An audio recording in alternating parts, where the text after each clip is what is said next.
Hello there everybody, my name is Max and welcome back to War Thunder. Today I'm going to be showing you how to fly the Hurricane Mark IIB, although you should be able to use the same tips and tricks for the Hurricane Mark 1L as well, and also all of the Sea Hurricanes that you'll see kicking around in the British tech tree. I thought I'd make this video because, you know, let's be honest, most people when they come for England, they come for the Spitfires, and I don't blame you. The Spitfires definitely have an allure. They definitely look absolutely gorgeous. And the Hurricane is a little bit more like the runt of the litter, the black swan, if you will. She's certainly not as much of a looker as the Spitfire is, and she's a little bit, she plays a little bit different. It can be a little bit of an adjustment as well. But let me talk you through it. So Rolls-Royce Merlin up front, you can see that we're climbing pretty heavily. This is the trop version, so trop as in tropical.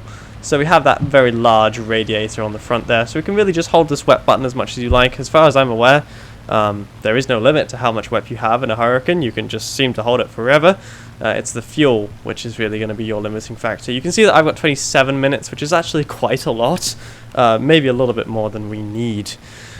Talking you through the armament then, she's equipped with 12, that's right, 12 7.7mm Browning machine guns. Let's be honest, a Browning machine gun by itself doesn't really do that much damage, and having 12 of them is good in the sense that, assuming you hit all your shots, you'll be able to do massive damage. But if you don't, well, if it's only a single gun hitting, you could be in some trouble. So my gun targeting distance is set to 800. I actually recommend for most new players to set it to 600 or 400. That is in meters, obviously. I don't know what it is in feet because I ain't American.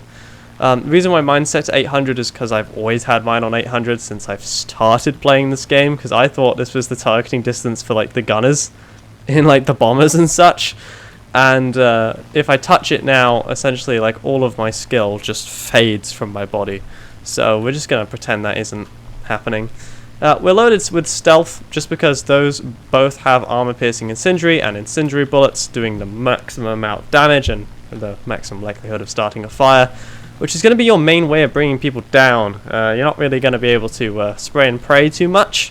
Hiya folks, Editing Max here. Just wanted to let you know that although I am loaded with stealth belts, the belts are currently bugged for me, so I'm actually loaded with default belts. If you can load stealth belts, if you're like me and it's bugged and it's just loading default, don't even worry about it. It's just something you'll have to get used to in the British tech tree. So try and start some fires, aim for engines and pilots as well. Those will make the fight nice and easy for you. So the Hurricane is a turn fighter. Now don't turn off. Get it? Turn off. She may be a turn fighter, but she's got a couple quirks which make her a little bit different than the standard turn fighter per se. Or a Spitfire or anything like that. The main thing to know about the Hurricane is that when you're trying to pull down, see that rate there is actually quite slow. And when I roll around and then, I guess I'm pulling up, it's much faster. It's because those nice big beefy wings that the Hurricane has, so that it can pack all 12 of its machine guns in. If you try and pull down, you'll find that your roll rate, your turn rate, all of that sort of stuff, which is very necessary, sort of disappears.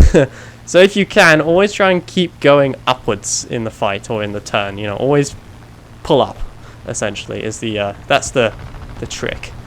We've kind of butchered this one already because you're supposed to dive on the guy who's furthest back. We obviously didn't do that. To be honest, I don't really see any great targets here. We're going to pull up. That P400 is going to try and follow us into this, which is damn near suicidal. And that F2A is going to do the same. We're going to stall them both out, so no problem there. Don't need to worry about it. We had way more energy than they did. These are also not turn fighters, and they're on the deck. So spin her around. My stealth belts are still bugged, so don't worry about that. Yours, in theory, will actually be stealth belts. We're going to give them a spray, and then we're going to get out. Because let's not forget that we are in a 3v1 here, but both of these planes are now damaged, or all of these planes are now damaged. Looks like that P39 has bit the dust already. We get the P400 nice and easily, and then we should outturn this F2A as well. I'm just going to keep scanning the area. You see that I'm turning with my wings, if that makes sense. I'm not going to turn against my best turn rate. I'm going to spin myself around if I have to. So you see I'm using the rudder to really kick myself out there. He's going to go vertical. We got someone on R6. That's the P400. Someone's already got him though. That's fine. It's an American plane. Likelihood is he's going to be able to outpower you. Don't take an American head on. Do a nice little dodge there. No hit for him. You can always drop combat flaps if you find yourself in this situation. And we will outturn this guy, so there's no reason to do anything suicidal. Great. Like, all we got to do is just keep turning in a nice hard circle.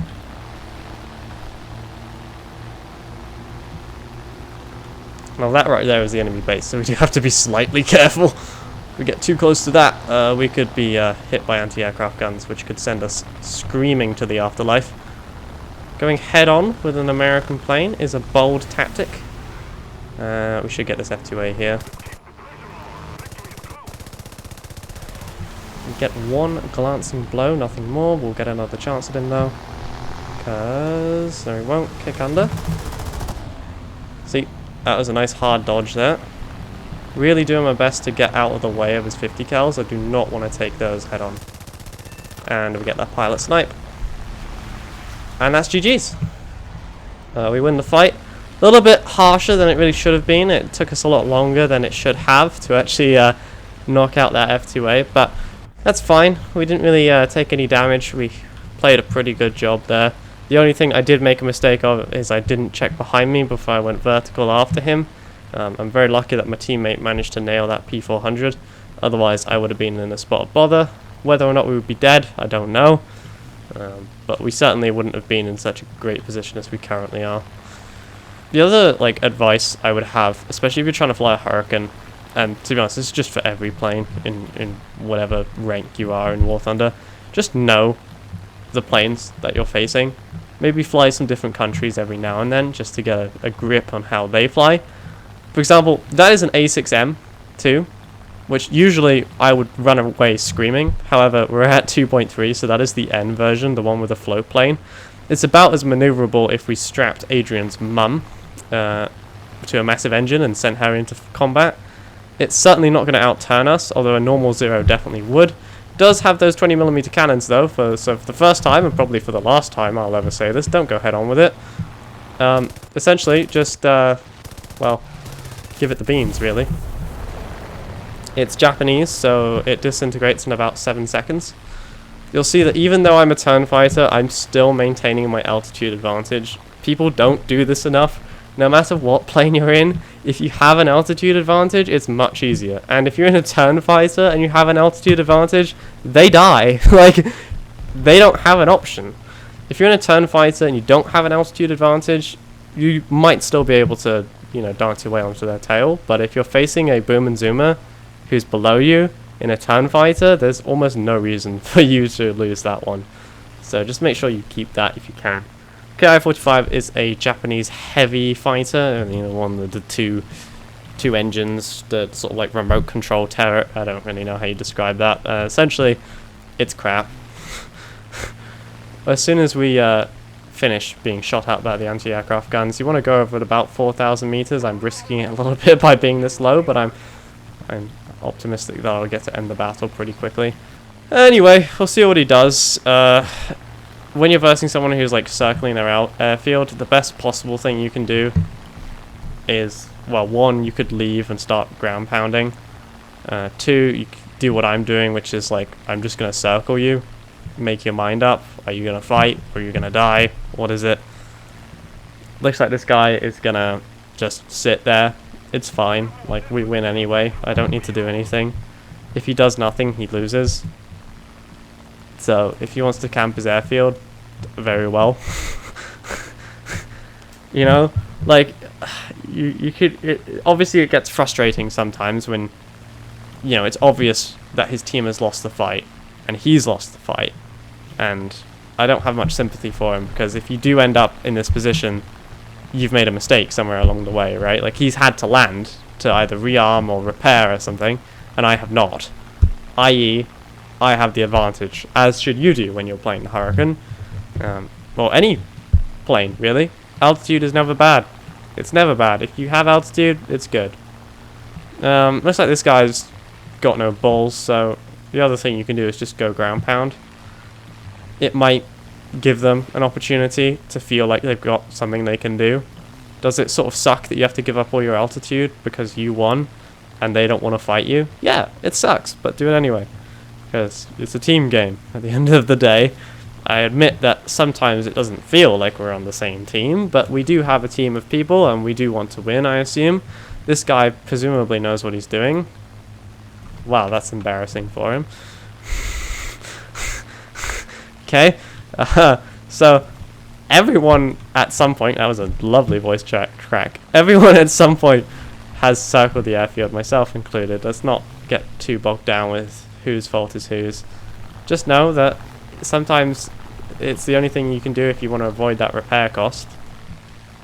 Do I think it's the most honourable way to play? No, I don't. But whatever, right?